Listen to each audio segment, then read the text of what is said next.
Ce journal vous est offert par STM Ténéré Transport Voyageurs.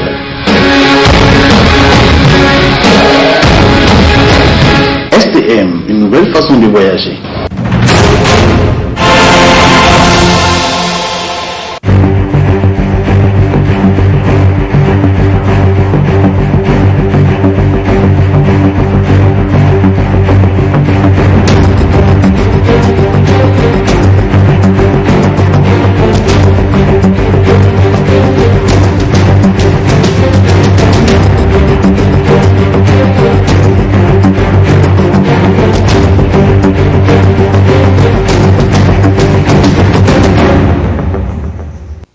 Bonsoir et bienvenue à notre édition du soir. Édition que nous débutons avec le Niger qui célèbre ce 18 décembre 2019 le 61e anniversaire de la proclamation de la République du Niger. Le président Issoufou Mahamadou s'est adressé à la nation hier 17 décembre 2019. Je vous propose de suivre un extrait de son message à la nation. Mes chers concitoyens, le 61e anniversaire de la République intervient exactement une semaine après la tragédie du Nates. En effet, le mardi 10 décembre 2019, les soldats qui sont tombés sur le champ d'honneur s'étaient battus avec courage, infligeant beaucoup de pertes à l'ennemi, notamment au niveau de son encadrement. Nos vaillants soldats sont morts dans l'honneur et la dignité. Qu'Allah les accueille dans son paradis éternel. Je sais combien leurs familles sont affligées. Pour leur témoigner la reconnaissance de la nation, j'ai décidé qu'il sera mis en place le premier WACF pour les pupilles et veuves de la nation. Nous avons en effet le devoir de préserver leur dignité. Par ailleurs, pour immortaliser sa bravoure, la place publique attenante à l'hôtel des Postes portera désormais le nom du lieutenant-colonel Hassan Anoutab. Je voudrais que chaque jeune qui viendra à cette place puisse se rappeler que le nom qu'elle porte est celui d'un héros. Mes chers concitoyens, l'attaque du Nates et celles qui l'ont précédé nous rappellent que nous sommes en guerre. Nous sommes en guerre contre un ennemi perfide, un ennemi sans foi ni loi, un ennemi qui ne respecte rien, même pas les règles de notre religion dont il se réclame avec effronterie. L'heure est grave. La religion de l'islam, révélée depuis plus de 14 siècles en tant que miséricorde pour l'humanité, est en train d'être travestie par un groupuscule d'individus prétendant agir en son nom. Je sais que la Oumma islamique, dans toutes ses composantes, est mobilisée en vue de contrer l'endoctrinement idéologique qui alimente le terrorisme. J'encourage tous les ulémas à poursuivre cette action. Dans la même logique, les institutions éducatives doivent créer les conditions de l'appropriation de l'histoire des religions. Toujours dans le cadre de la célébration du 18 décembre, fête de la proclamation de la République du Niger, c'est la région de Tillabéri Tchandelo qui a accueilli les festivités sous le thème jeunesse, paix et développement. Plusieurs personnalités ont été décorées à cette occasion. Le compte rendu de nos envoyés spéciaux Kadiga Tegada Amadou et Kantama Ibrahim. Défilé militaire et civil Vous êtes autorisé, Colonel. À vos ordres, Excellence, Monsieur le Président. Après avoir savoir, c'est au tour de Tillabéri d'abriter le centenaire anniversaire de la proclamation de la République du Niger, dénommé Tillabéri Tchandalou.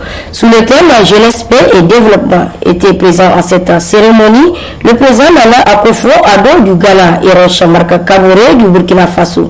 Le président de la République, Issifou Mamadou, a procédé à la décoration de 21 personnes. Ainsi, le moment tant attendu par la population. Consul honoraire du Niger à Malabo, Guinée équatoriale, au nom de la République. Nous vous faisons chevalier dans l'ordre national du Niger.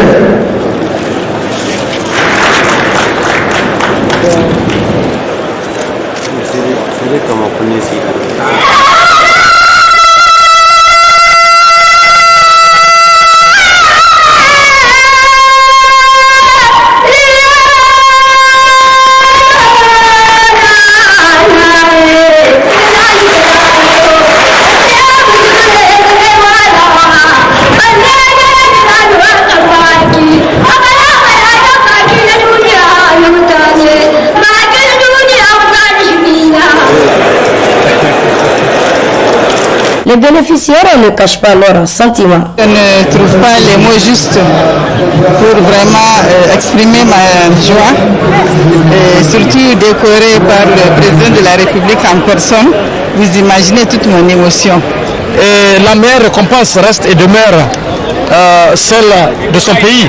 Et je pense qu'aujourd'hui, à travers cette distinction, c'est le Niger tout entier qui reconnaît les efforts que nous avons consentis après plus de 10 ans. Et ça va aussi mobiliser et conscientiser la jeunesse nigérienne à suivre nos pas. Comme on le dit, après la pluie, c'est toujours le beau temps.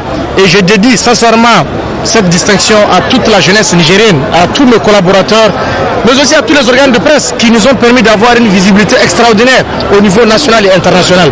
Aujourd'hui, c'est un grand jour pour nous et ça tombe bien parce que je suis né un mercredi et je suis distingué un mercredi. Vous conviendrez avec moi que ce n'est pas le fait du hasard. Je n'ai jamais oublié mon pays et mon pays ne m'a jamais oublié. Et je suis ici chez moi, à Tillabéri. Donc évidemment, c'est beaucoup d'émotions parce que je pense à mes arrière-grands-parents. Être honoré chez soi, c'est le plus beau cadeau parce que j'ai été honoré dans beaucoup de pays. J'ai été distingué dans beaucoup d'endroits, de festivals de cinéma, de télévision, d'universités. Et être honoré chez soi, c'est le plus beau cadeau. Malgré la sécurité qui sévit dans la région de Tillabéri, l'organisation de la fête du 18 décembre a été une réussite totale. Grâce à Dieu, vous avez bien constaté la manière où on a positionné la foule. Elle était disciplinée et le défilé s'est très bien passé. Et je pense que c'est un sentiment de joie qui m'anime. C'est vrai, nous avons connu, comme vous le savez, ce qui s'est passé à Inates, mais le défilé, je crois que même en temps de guerre, on fait le défilé. Et je crois que ce défilé d'aujourd'hui-là a dû rehausser le moral, non pas d'abord des militaires, mais même nous civils, pour qu'on sache qu'en tout cas, la lutte continue. Il est à noter que toutes les activités ont été suspendues suite au drame survenu à Inates. Ainsi, le pari est gagné une fois de plus en ce qui concerne la réussite de la fête tournante du 18 décembre. Alors, rendez-vous est pris à l'année prochaine à Difa. La suite de ce journal avec ce communiqué de presse. Dans la nuit du mardi 10 décembre 2019, le peuple nigérien a été meurtri dans son âme par une attaque barbare et ignoble au camp militaire d'Inates par des individus sans loi et sans foi. À cette occasion, le bureau exécutif central déclare ce qui suit. 1. Condamne cet acte barbare et ignoble. 2. Exige au gouvernement de doter des moyens conséquents au FDS pour faire face à ces terroristes. 3. Apporte son soutien sans faille aux FDS qui combattent avec des maigres moyens mis à leur disposition. 4. Salue le courage des FDS qui ont défendu la nation jusqu'au sacrifice suprême. 5. Que Dieu bénisse les soldats qui sont morts l'arme à la main. 6. Apporte notre compassion aux familles endeuillées. 7. Présente ses condoléances aux familles des disparus. 8. Souhaite un prompt rétablissement aux blessés. 9 demande une enquête sur cette tragédie et que les résultats soient publiés au peuple. 10 demande le départ des forces étrangères présentes sur notre territoire. Enfin, 11 demande un forum national sur la sécurité qui regroupera toutes les couches sociales de la nation. Fait à Niamey le 17 décembre par le Bureau exécutif central. La suite avec une troisième dans l'histoire de la démocratie américaine, impeachment ou procédure de destitution du président en exercice Donald Trump. Pour l'acteur de la société civile, Maman Bachar, cette procédure de destitution est logique. Plus d'explications dans cet extrait. La procédure de destitution qu'on appelle impeachment dans le système américain, c'est une procédure permettant notamment au Parlement d'engager une procédure visant à mettre fin au mandat du président en cours.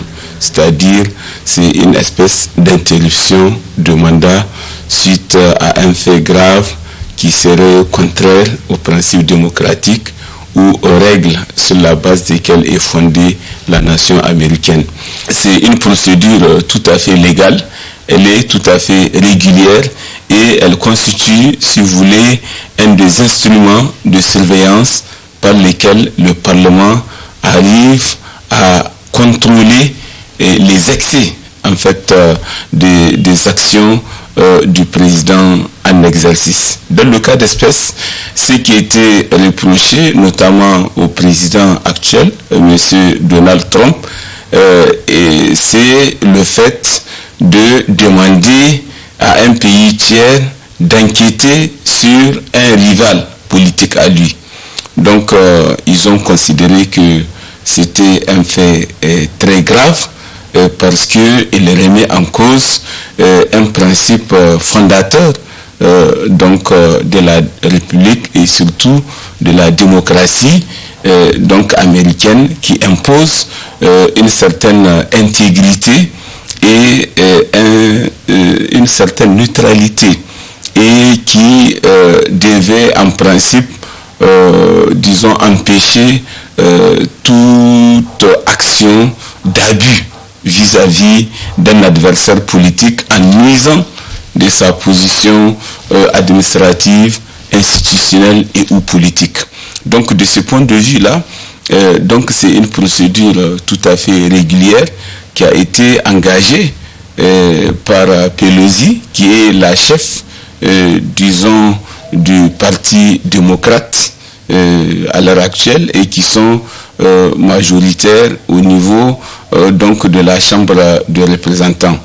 Maintenant, le doute qui est sémé autour de cette question, est-ce que au niveau des sénateurs, cette question pourrait passer, un Sénat qui est composé en majorité des républicains, puisque à certains niveaux, comme partout ailleurs, la lutte, quand elle arrive à un certain niveau, elle devient systématiquement partisane, j'allais dire, même si du côté américain, comme vous le voyez tous les jours, ce n'est pas toujours évident. Il peut arriver que les députés soient officiellement dans tel camp, mais sur certaines questions, ils votent dans l'autre camp.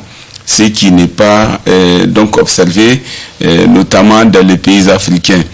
Puisque vous avez vu quand cette question-là était engagée, comment, au niveau du Parti démocrate, la mobilisation était forte autour de cette question parce que en dehors du fait qu'il y a eu justement cet abus-là, cette violation d'un principe fondamental de la démocratie américaine, il s'agit quand même d'un militant, d'un dirigeant et d'un potentiel candidat du Parti démocrate qu'il s'agit.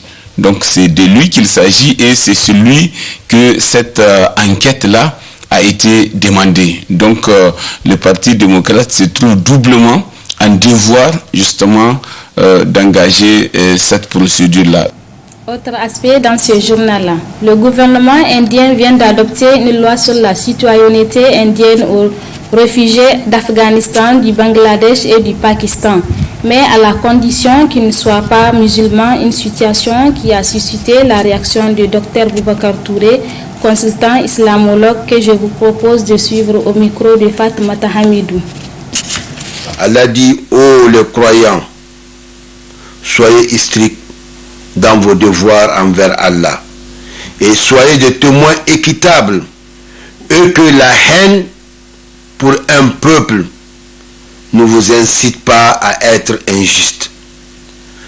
Pratiquer l'équité, c'est la plus proche de la piété, et craignez Allah, car Allah est certes parfaitement connaisseur de ce que vous faites. Partant de là, tout est clair. Non seulement ceux qui sont aveuglés par cet islam, qui veulent vraiment ne pas vraiment entendre de l'islam, doivent se méfier pour ne pas vraiment envenimer de la haine ou vraiment de la mésentente envers les autres.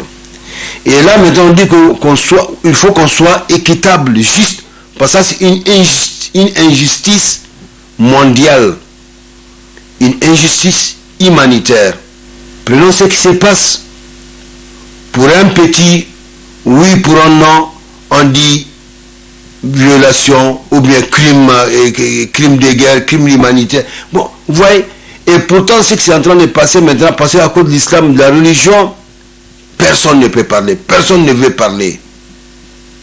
Et là, quand Allah dit: oh, vous les croyants, Allah s'adresse à toute l'humanité, à ces grandes institutions qui se disent qu'ils sont vraiment les justiciables ou les gendarmes de cette terre. Il doit prendre cette question en charge. Ça a passé combien de temps, combien d'années?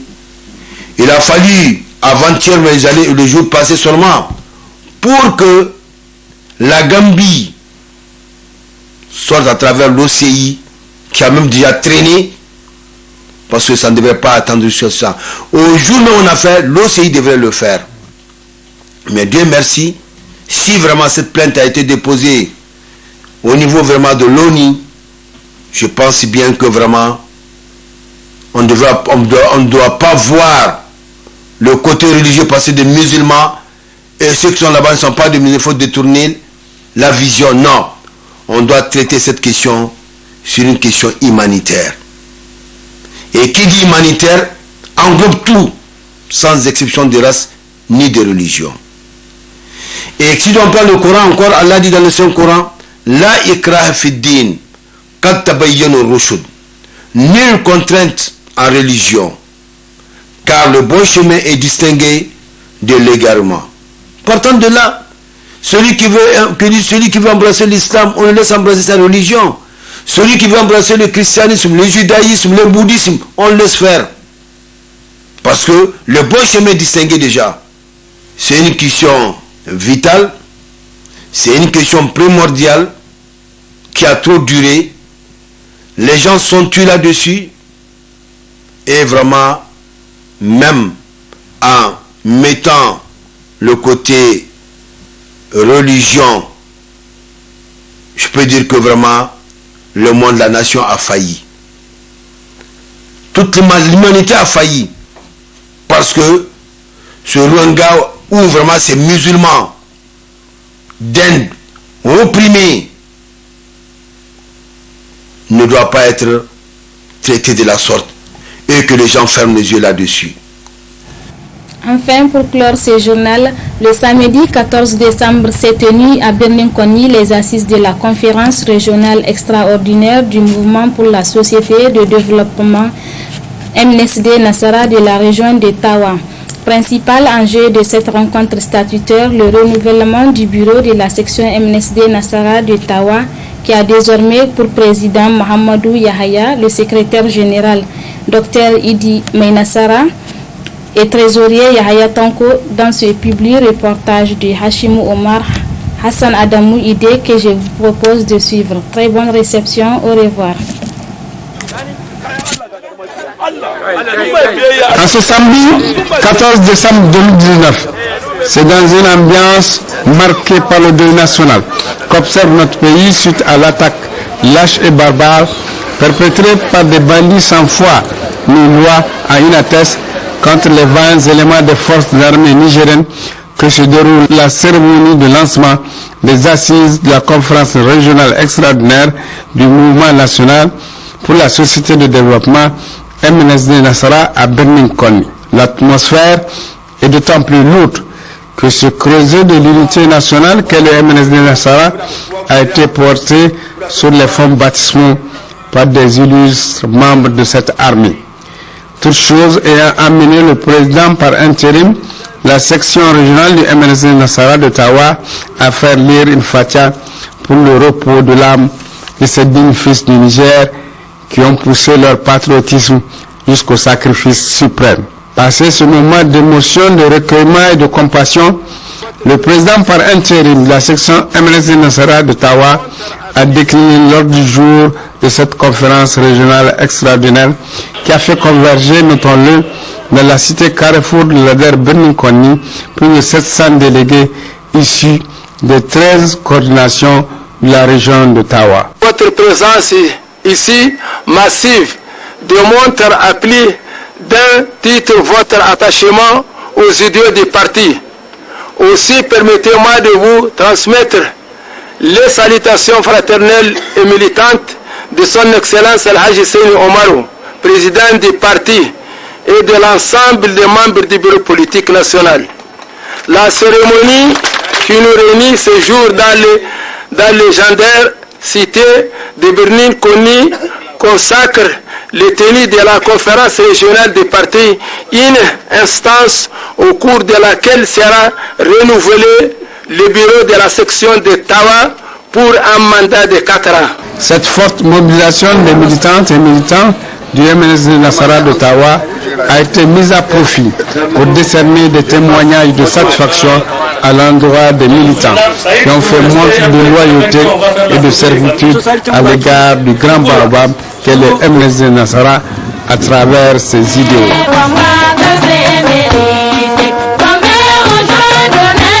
Lors du deuxième acte de cette conférence régionale extraordinaire, la section MNSD de Tawa, jamais le triptyque consultation, concertation et participation n'a eu autant de résonance que dans la salle de réunion de l'hôtel Etran où plus de 700 délégués, après vérification de leur mandat par un huissier de justice, ont porté leur choix sur les hommes qu'il faut à la place qu'il faut.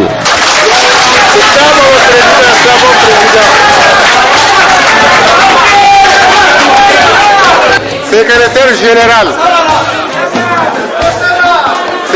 général, Alhaji Ilyas Idi Menassara.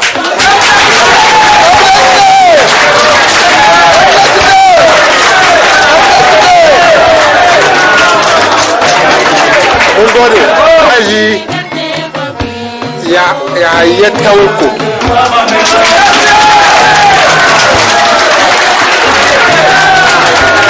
En optant et en plaçant leur confiance sur cette Dream Team, cette équipe de rêve, les militantes et militants du MNSD Nassara affichent leur ferme volonté de voir cette équipe de rêve réaliser leur rêve, qui est celui de tracer le boulevard qui conduira le président du MNSD Nassara, Al-Haji Seyni Omar, au palais de la présidence au lendemain des élections présidentielles de 2020-2021. Paris que s'engage à gagner le colonel de Don à la retraite, Amadou Yaya, et le secrétaire général du parti, la section de Tawa, Dr Idi Ilyas Menassara. Le bureau que nous venons de mettre en place ici est un bureau qui a été rajeuni.